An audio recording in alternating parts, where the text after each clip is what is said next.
कोई यादव कथावाचक बनेगा कि यादव का काम होगा भैंस चराना। यादव को कैसे लग गया है कि वो क्षत्रिय हो गया और कृष्णवंशी होगा और ब्राह्मण को जाके कथा सुनाएगा। परंपराएं हावी है संविधान पर। संविधान सबको इक्वलिटी की बात करता है, परंपराएं नहीं करता है। यदुवंशी कृष्णवंशी को एक मुखवंशी ने कूट दिया, तो तुम लोग पैसा कमाने गए थे, तो पैसा कमाने गए थे तो पंडित जी लोग ने इलाज कर दिया कि उनकी एक्सक्लूसिव डोमेन है, पढ़ना पूजा पाठ करना एक्सक्लूसिव डोमेन है, उसमें यू कैन नॉट इंटरफेयर, ये उनके शास्त्र कहते हैं। अगर आप इंटरफेयर कर रहे हैं तो आप धर्म के खिलाफ विद्रोह कर रहे हैं। जो आरएसएस बीजेपी संविधान को आरएसएस नहीं मानता था, जो अंबेडकर और नेहरू के पुतले फूके, रामलीला ग्राउंड में रैली निकाली और कहा संविधान को हम नहीं मानते, मनुस्मृति का संविधान हमारा ठीक है, वही लोग ना पावर में है अभी। सारी मशीनरी, सारे सेना पुलिस अखबार प्रशासन उनके हाथ में है ना, तो वो जो चाहे वो करेगा। नंबर पाखंड भी करेंगे। आप सोचेंगे कि वहां आपको इज्जत भी मिले, तो जाके चरण में बैठना पड़ेगा, चाहे आप प्रधानमंत्री ही क्यों ना हो जाए। बाबा के चरणों में जो खड़ा होता है ना खटर खटर, वहां बैठना पड़ेगा। अब बाबा जब प्रधानमंत्री भी रहेंगे ना, तो बाबा खड़ाऊ निकाल के खट खट दो मार के आशीर्वाद देंगे। क्षत्रियों को भी सेकंड क्लास मानता है जिस सिस्टम में।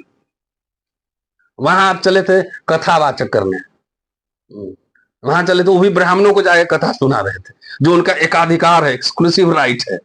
शादी ब्याह में मत बुलाओ किसी को, सिंपल शादी करो, उतना पैसा बचा के बच्चों को इंग्लिश मीडियम में पढ़ाओ। ये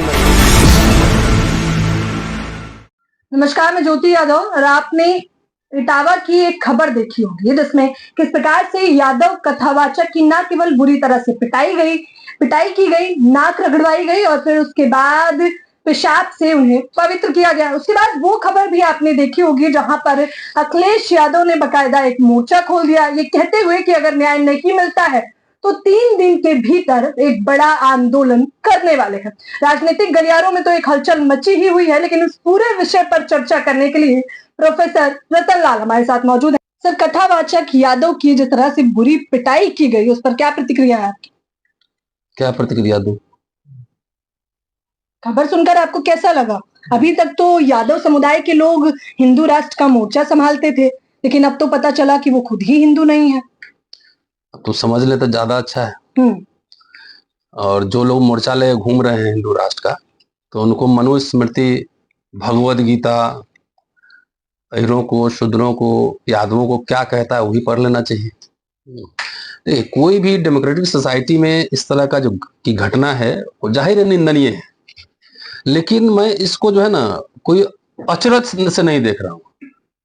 ये तो होना ही था, होना ही था। हाँ, होना ही था।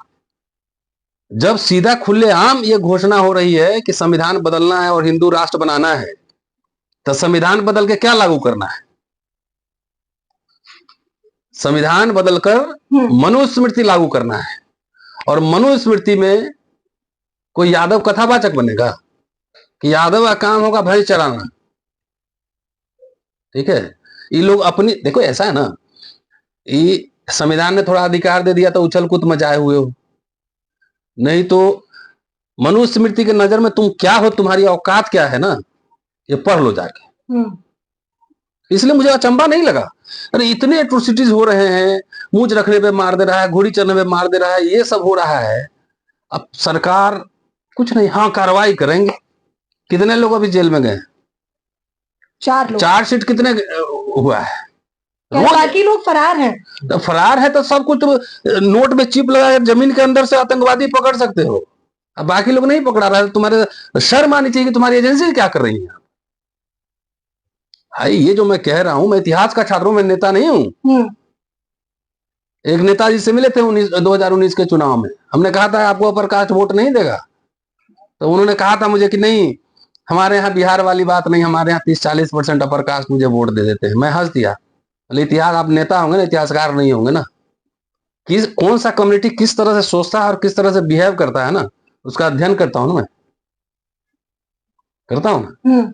तो बाद में पता लगा कि नेताजी को कितने वोट आए, कितना जीते, कितना परसेंटेज आ गया। तो मिला जुला के आपको अगर ये क्लैरिटी नहीं है, संविधान खत्म करने की घोषणा हो चाहे नहीं हो, संविधान को इररिलेवेंट बना दिया जा सकता है। अप्रासंगिक। संविधान है, अपना दीवार पे चिपका के रखो, एक्शन ही नहीं लेंगे, क्या करोगे? आपको किसकी कथा सुनाने गए थे? भागवत कथा। तो भागवत का एक मेरे पास हाथ में है, श्रीमद् भागवत महापुराण, गीता प्रेस से छपी है। उसमें एक चैप्टर है श्रीमद् भागवत सप्ताह की आवश्यक विधि, और कथा के बारे में है। पूरा नहीं पढ़ूंगा क्योंकि आपके ऑडियंस उतना सुनेंगे नहीं, पेशेंस कम होता है। इसमें जो लिखा हुआ है वही पढ़ के सुना देता हूं। कथावाचक विद्वान, सर्व शास्त्र कुशल, दृष्टांत देकर श्रोताओं को समझाने में समर्थ, सदाचारी एवं सद्गुण संपन्न ब्राह्मण हो। कौन हो? ब्राह्मण। तो आप कह रहे हैं सही हुआ है ये? नहीं, ये टेक्स्ट क्या कह रहा है पहले सुनो एक मिनट, तब आ रहा हूं ना। अभी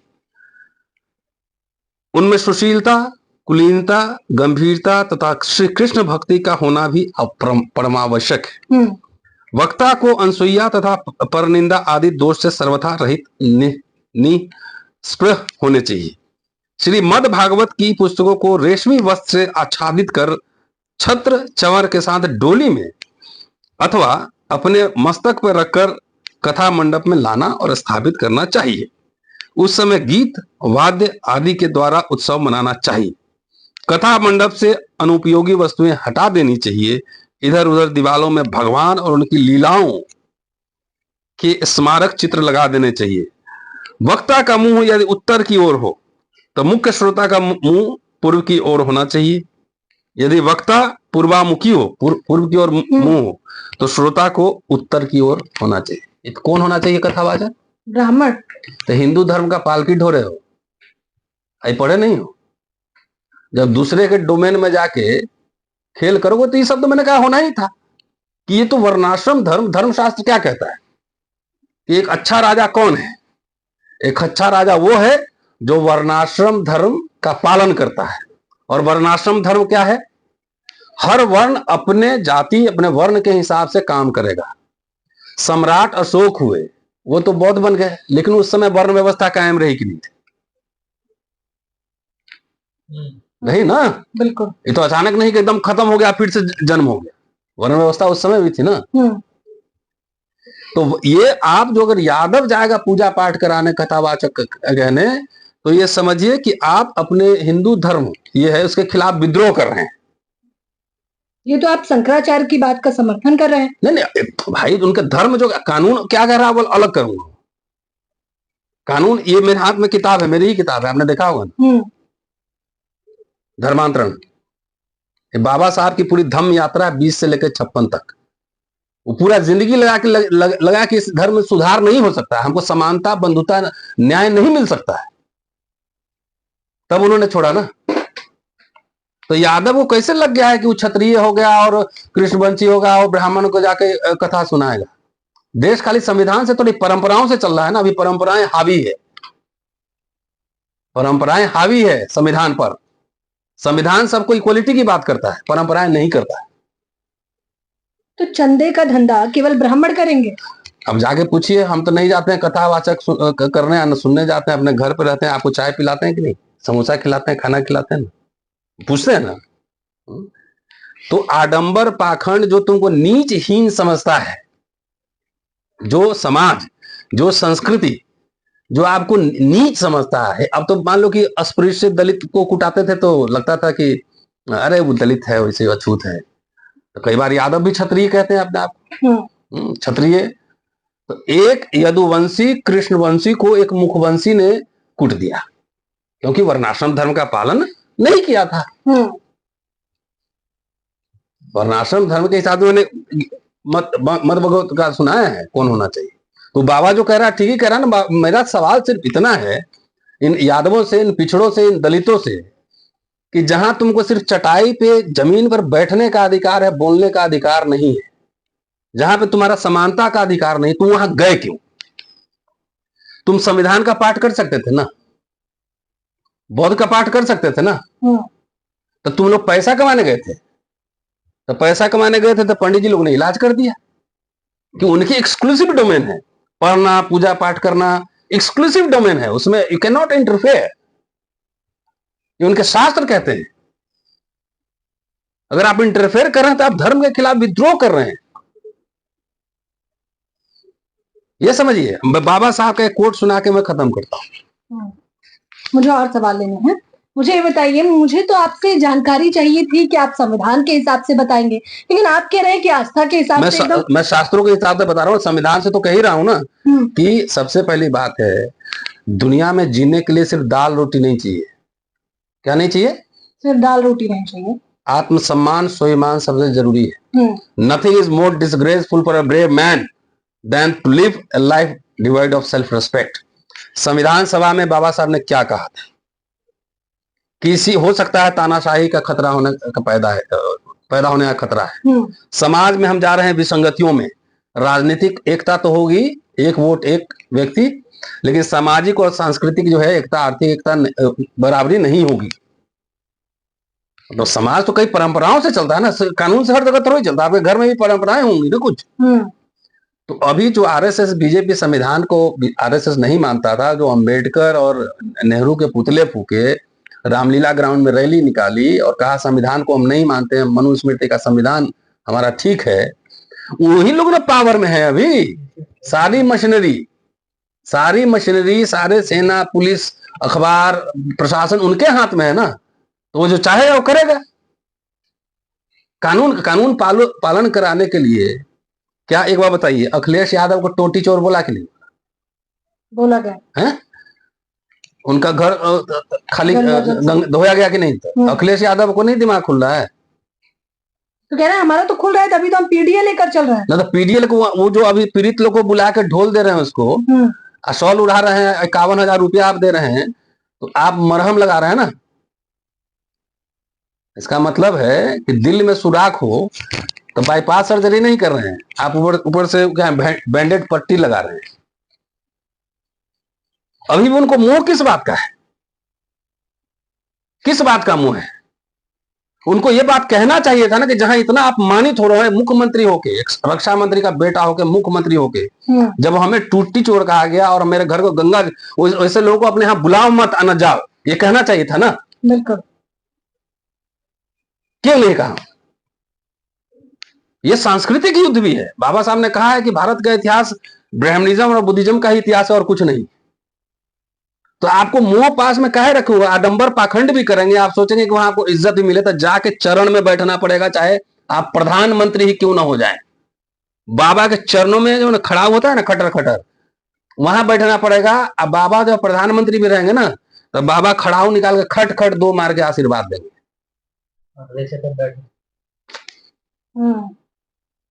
ये सांस्कृतिक वैचारिक युद्ध भी है ना। आप ऑल्टरनेटिव एजेंडा अपने समाज को क्या दे रहे हैं?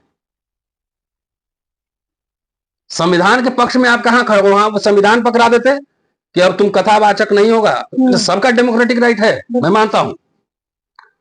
बाबा साहब महाड़ में जब गए तो क्या बोले थे कि अगर हम महाड़ में पानी नहीं पिएंगे तो हम जिंदा नहीं रहेंगे। ऐसी बात नहीं, हजारों साल से हम लोग जिंदा ही थे।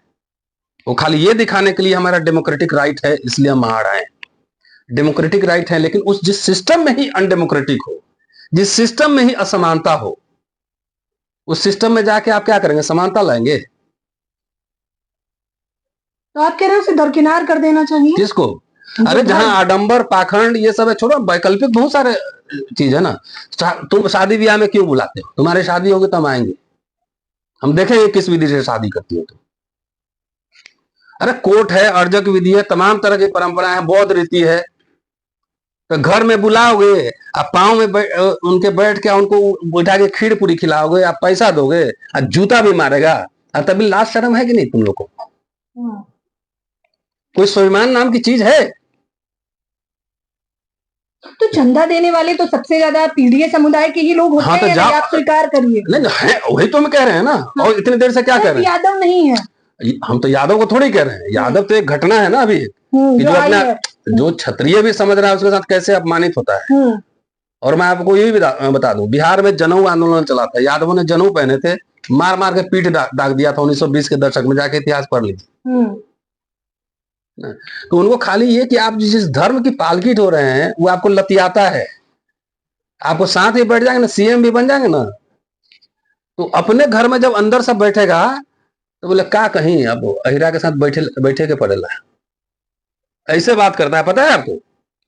वो चमार को भी वैसे ही बोलता है, अहिर को भी वैसे ही बोलता है, आपस में जब सब बैठेगा तो। ये सत्य है, किसी से आप क्रॉस चेक कर लीजिएगा। वो नहीं कि यादव जी को क्षत्रियों को भी सेकंड क्लास मानता है जिस सिस्टम में। वहां आप चले थे कथावाचक करने, वहां चले तो वो भी ब्राह्मणों को जाके कथा सुना रहे थे, जो उनका एकाधिकार है, एक्सक्लूसिव राइट है। तो इस पे कानून जो काम करेगा करेगा। हम आपका आंख खोलना चाहते हैं, आपकी आंखें खोलना चाहते हैं, अभी तो जागो। चलिए, आपको पता चल गया, प्रोफेसर रतनलाल को ये पता चल गया कि धर्म ही सबसे बड़ा धंधा है, चंदा सबसे ज्यादा उसी में है, तो हो सकता है कि वो दोनों यादव कथावाचक चंदा देख के गए हों। चंदा देख तो इलाज, असली इलाज तो हो गया ना। तो आप चाहते हैं कि चंदा केवल ब्राह्मण रखे? नहीं, आप चंदा मत ही दो ना, मैं क्या कह रहा हूं, जिनको उनसे लाभ है वो चंदा दे, जिनको नुकसान है वो चंदा नहीं दे, यही तो मैं कह रहा हूं। सबका अपना अपना व्यवसाय है, तो आप क्यों देते हो चंदा? उतना ज्योति यादव को दे दो पैसा, इसका चैनल में चले बढ़िया से, देता है पैसा सब है? नहीं, पक्का ऑन रिकॉर्ड कह रहे हो? ऑन रिकॉर्ड कह रही हूँ, हिंद समाचार पे एक भी नहीं, मतलब हमारे चैनल पे यादव लोग भी नहीं देता है? नहीं देता, चाय भी नहीं ऐसा नहीं। तो ये मैं कह रहा हूं ना कि प्रोडक्टिव काम में, साइंस में, टेक्नोलॉजी में, अंग्रेजी पढ़ाने में, इसमें खर्चा करो। सिंपल शादी करो, बच्चों को इंग्लिश मीडियम में पढ़ाओ, बच्चों को विदेश भेजो, इसमें खर्चा करो। तो वो उसी में खर्चा करे हो जहां लतियाए जा रहे हो। तो अभी भी सुधर जाओ ना, तो अभी और कुटाओगे, अभी और पीटेगा सब। और खास तौर से मैं दलितों को कह रहा हूं कि बाबा साहब ने तो पूरा यात्रा लिख दी ना इसमें, कि जहां जाओगे, जहां तुम्हारा एंट्री नहीं ना, दूर से कट लो, जाओ मत। उतना पैसा का बाहर से मिठाई खरीदे खा लो, दो मत किसी को। शादी ब्याह में मत बुलाओ किसी को, सिंपल शादी करो, उतना पैसा बचा के बच्चों को इंग्लिश मीडियम में पढ़ाओ, ये मैं कह रहा हूं। तो आपको तो कई सारे लोग कहते हैं आप नास्तिक हैं, तो क्या होगा? अच्छा है ना, तो मेरा क्या हो गया? किसी में मंत्र है तो मार के मुझे भस्म कर दो। मेरा मेरा मेरा धर्म है ये विज्ञान, ये किताब, ये मेरा धर्म है ना। आडंबर पाखंड, बुद्धिस्ट भी जो आडंबर पाखंड करता है ना, उसका भी मैं खिलाफ मुखालफत करता हूँ। वहां भी बद्दी ऐसे बांधता है, सफेद पांव छुआता है, चंदा लेता है, दक्षिणा लेता है, उसका भी मुखालफत करता हूँ।